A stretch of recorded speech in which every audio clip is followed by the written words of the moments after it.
अब सुने कार्तिक मास की महात्म्य कथा। नारद जी ने कहा, ऐसा कहकर भगवान विष्णु मछली का रूप धारण करके आकाश से जल में गिरे।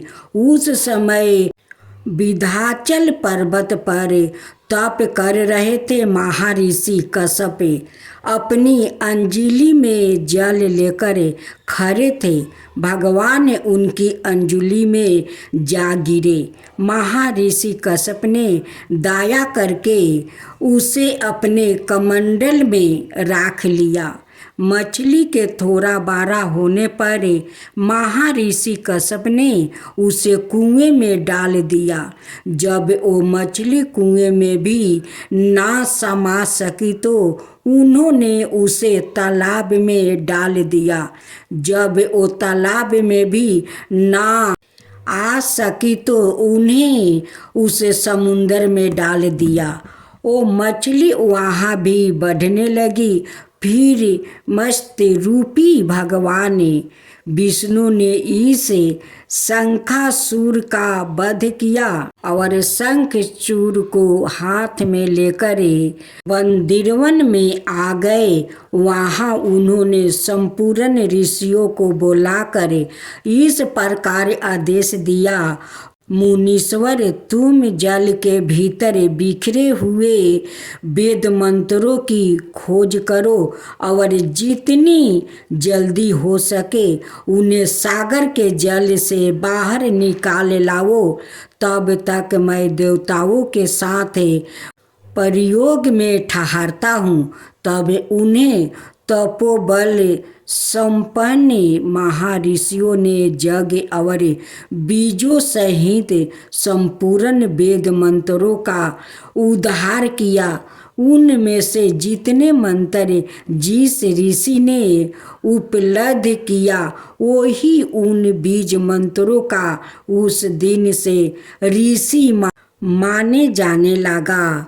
तदंतर सब ऋषियों एकत्र होकर प्रयोग में गया। वहाँ उन्होंने ब्रह्मा जी सहित भगवान विष्णु को उपलब्ध हुआ।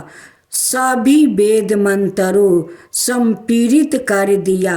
सब वेदों को पाकर ब्रह्मा जी बहुत प्रसन्न हुए।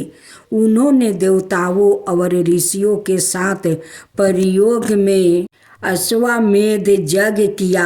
यज्ञ समाप्त होने पर सब देवताओं ने भगवान से निवेदन किया, देवाधिदेव जगन्नाथ, इस स्थान पर ब्रह्मा जी ने खोए हुए वेदों को पुनः प्राप्ति किया और हमने भी यहाँ आपके प्रसाद से यज्ञ भाग पाए हैं।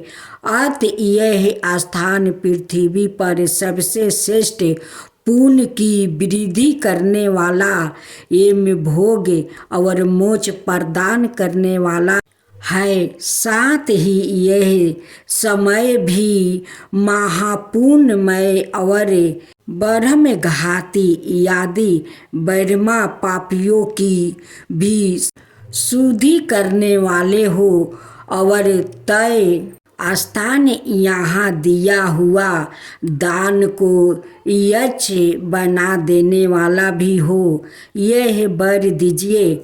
भगवान विष्णु बोले, देवताओं, तुमने जो कुछ कहा है वो मुझे स्वीकार है। तुम्हारी इच्छा पूर्ण हो। आज से यह स्थान ब्रह्म क्षेत्र के नाम से प्रसिद्ध होगा।